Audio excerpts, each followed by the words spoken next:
everybody, welcome back to my YouTube channel. My name is Alicia Elizabeth, and I am so excited that you decided to join me here for another Fitness Friday. If you are a new viewer, hello, welcome. I want to encourage you to subscribe to this channel if and only if you've liked what you heard after finishing the video. That should not tongue tie me, but it does. The subscription button is below to your right. And if you are a returning Thickie, hey boo, hey, you looking good if I do say so myself. We are on week 11 of Fitness Friday, and I am going to tell you, like I always have told you, I'm super excited that we have completed yet another week, and I'm ready to get into today's topic. Before I do, let me do a couple check-ins, and then we will begin, okay? So this is covering week May 24th through May 29th. My last weigh-in was May 23rd, and I lost...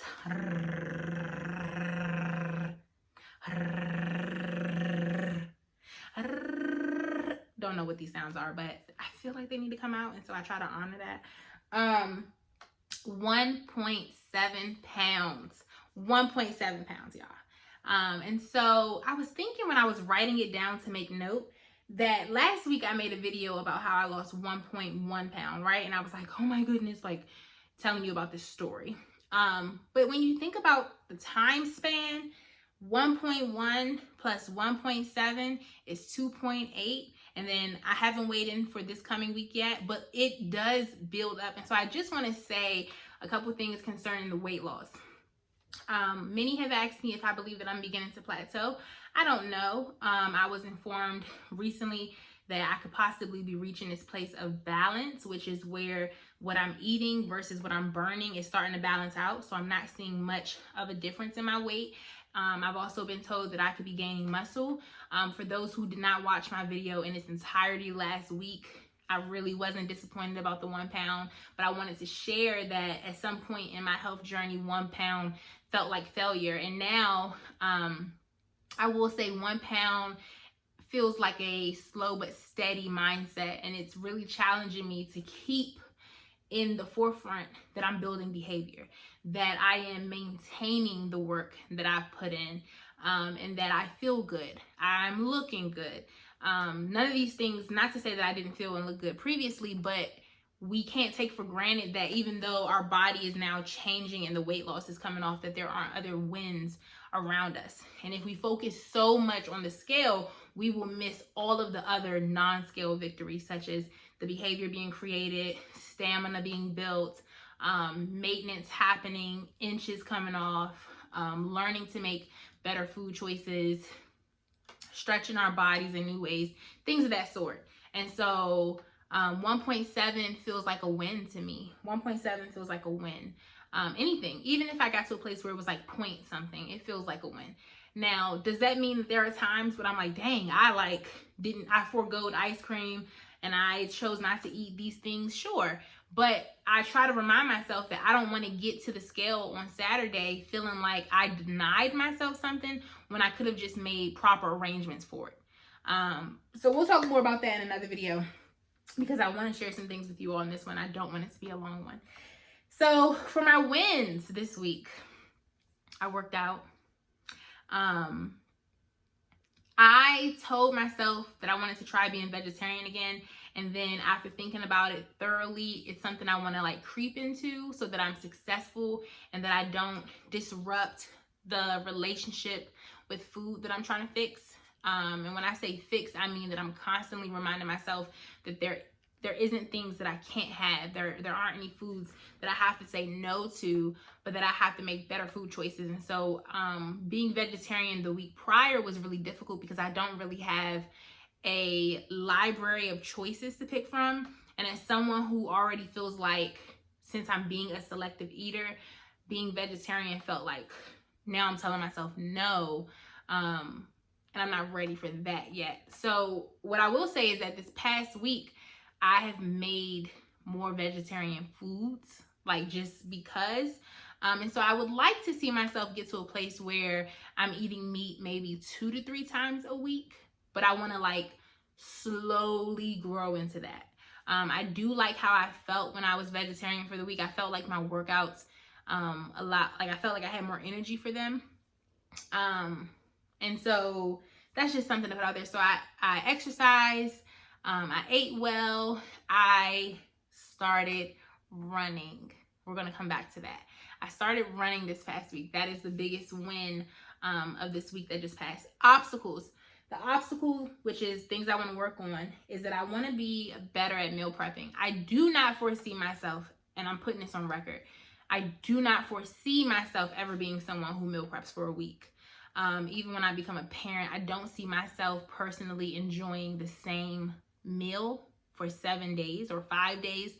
I understand how leftovers work. I do eat leftovers, but I don't foresee myself trying to obtain a health and fitness goal, which comes by way of me eating the same things.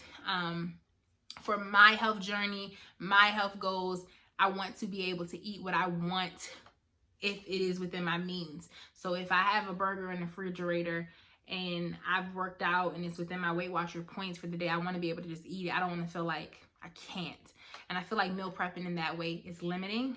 But I do want to meal prep for the week. I would like to start really picking things that I foresee myself wanting to eat. So like I love tacos, I love salmon, I love mashed potatoes. Like I want to start to see myself put together a grocery list and a meal list that I can begin to pick from at my leisure that week. I want to be able to look at what I have in my kitchen and what I need to purchase so that I can, that's my air condition, so that I can say, okay, I do have the items for tacos in my fridge today, or I do have the items for a salad with salmon, things like that. But I don't want to feel like I've already blocked off that Monday I'm definitely going to eat oatmeal and chicken and broccoli and salad. Like I don't want to do that.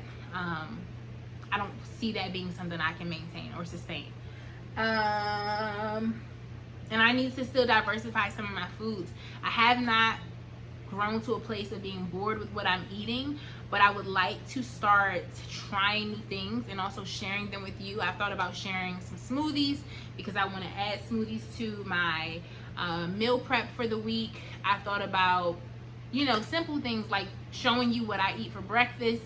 I feel like some people would be interested in that. Sometimes it's super plain Jane, and so I don't want to deviate from what is plain about my diet, but I do want to like spruce it up to where it's like, oh, okay, like this was fun to make, this was enjoyable to eat, this also removes the craving of this restaurant or this item. So hopefully that makes sense. So let's get into the topic for today. My topic for today is, what are you partnering with? AKA, what are you speaking over your life? And it's a really brief video. I would like to be done in the next 2 minutes. And it's really simple. This week I started running. And I'm like kind of shocked about it because I had been saying since the end of April, if I'm going to be completely honest with and I think in one of my videos I even said this, with the person that I was doing the jump challenge with, we had said that the next thing that we were thinking about doing was running, and I was adamant that I was not going to do that. I was kind of like, I'm not a runner. I don't like running. I don't foresee myself wanting to try that. And so throughout this month, I've still been jumping. I've still been working out. I've added different exercises to my workouts. And then a young lady wrote me, and she just was checking in, because if you follow my Instagram, I do check-ins with people who want it, which is just like a level of accountability about, did you exercise today? She was telling me that she had been doing this running app, which I had heard about years ago when I wanted to prepare for a 5K. I'll either post a picture of it on the video or link it below. And it was kind of like a random encouragement that I think I needed. And so I said, you know what, I'm gonna start running next week too. I told this woman that I don't know her, but I felt like because I had committed to it, especially with a stranger, I'm like, you can't back out. And so I started this past week. I was supposed to start Monday. Monday was Memorial Day, and I kind of just took a day for myself. I still exercised, but I did not go running. And so I officially started running on Wednesday. And y'all, I loved it. I think that jumping has helped the transition into running to be a lot easier. Prior to jumping, through the month of May, something that I started doing with my workouts was running in my neighborhood. And I mean, listen to me, I wasn't running around my neighborhood. I was running between parking spots. So in the morning when I work out, my car is parked here. And let's say there's like 8 or 9 spots until there's another car. Consistently, this was what the setup was. I would move my car to this spot just because no one parked there. I would do laps right there. I would do 11 to 12 laps between these 8 or 9 parking spots. And I just was like, just trying to fill it out. And I don't think I did that enough to prepare me for this app, but I think I had began to introduce running into my space that the app kind of felt like, okay, let's try it on one of the tracks you enjoy. And so I went running. The app that I'm using is C2 5K. I believe that's what it's called, like Couch Potato to 5K or something like that. Again, I will share it with you. And what it does is it sets you up to run for 8 weeks, essentially to prepare for a 5K. And it maps out that you should run 3 days a week. It doesn't tell you, if the 3 days should be consistent, if you should break the 3 days up. And it does intervals between running and walking. And I just loved it so much because, one, the trail that I ran on normally takes me like 2 hours when I'm just walking to get through. And I ran for 30 minutes and was able to complete like a 1.65. And it just was nice. I can't explain it. It was not like the most enjoyable exercise I've ever done. Trust me, I would have preferred to walk. But it was nice to like push myself. And so then I went again on Thursday, and I'll be running again Friday, right? So when you watch this video, by the time you watch this video, I would have ran. And so the topic really briefly that I want to talk about is that I want you to be mindful on your fitness journey of what you say to yourself. That's really the message here. I just want you to be careful of the things you say. As you can see, when I do my check-ins, instead of calling my failures or things that I didn't succeed in failures, I call them goals or things that were an obstacle that I want to overcome. There was a period of time when I would say I'm not a runner. And I would say, like, I don't enjoy running. But the reality is I had not run consistently enough to even know if I wasn't a runner, and let alone to declare that as my truth. Another example I can think of is that a couple weeks ago, I went walking in the rain. And I remember being told, like, I had said, I was in conversation, I had said, like, oh, I can't work out, I don't like going in the rain. And my friend, when we were on the phone, he was like, have you ever worked out in the rain? Like, and I'm like, no. And he's like, it's really refreshing. Like, especially when you do this, and that. And I'm like, you know what? I have not even worked out in the rain to declare that I don't like working out in the rain. You know what I'm saying? Like, so in a nutshell, I want you to be very particular about the things you say to yourself about yourself, because you come into agreement with it, and it makes the transition or the process harder. So for a while when running was presented to me, I just was like, I don't think I'm a runner. I think I prefer walking. I like to take in the scenery. But I didn't say I am not a runner. I can't run and I hate running. I try not to say things like that, because you have canceled out an opportunity to stretch yourself, your body, and to see what you're made of before even doing it. And so that's it. What are you saying to yourself? A lot of us are trying to lose weight, and our biggest obstacle is not the food, it's not the exercises that we're doing, it's our own mental block. We wake up and we complain.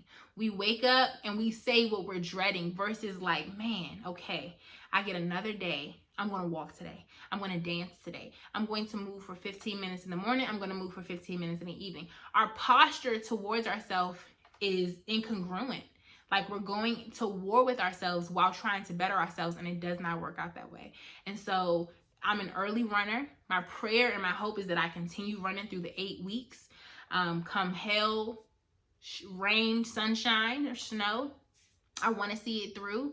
Not for anyone else, but for myself. I want to see the benefits of running. I want to develop the mental stamina to run. And these are things that I've, like, as I was running and I could see, I'm like, man, I got to get my breathing under control. I have to make sure my body posture is right. I can hear and see how the battle is in my head. And so I'm already setting myself up to see like little goals that I can tackle while running. But I want to get on here. This is week 11. I want to get to week 19 and say I've been running for 8 weeks. And I believe I will. The only way I won't is if something happens to me that prevents me from running. But I believe I will be able to say that to you all by week 19. And so I want you to take some time this week, not only to plan out what you're eating, to plan what you're doing to work out, but I want you to really assess, how am I talking to myself? Am I saying things that are affirming, or am I tearing myself down? Because that is a big chunk of the battle. When I post check-ins on Instagram, I say, how are you celebrating, and I put in parentheses, moving your body today? That is because I want you to see exercise as a celebration, not as a chore, not as a mandate that you don't want to meet, but as this is an opportunity to celebrate that your limbs are working, that you can get up and move, that you can dance in your house, that you can go for a walk, you can, whatever it is. How are you celebrating this temple that you have the privilege of being the, caretaker of? How are you going to love and adorn your body today? When we start to see it as like truly a treasure, I believe we'll treat it better. And so, yeah, I think that's it. So I will see you all next week, same time, same place, a little healthier than we are today. Bye. Oh, and if you haven't, subscribe, share this video, and like it. I want to talk to y'all. What's going on? To my new subscribers, hello. I'm so excited you're here. Bye.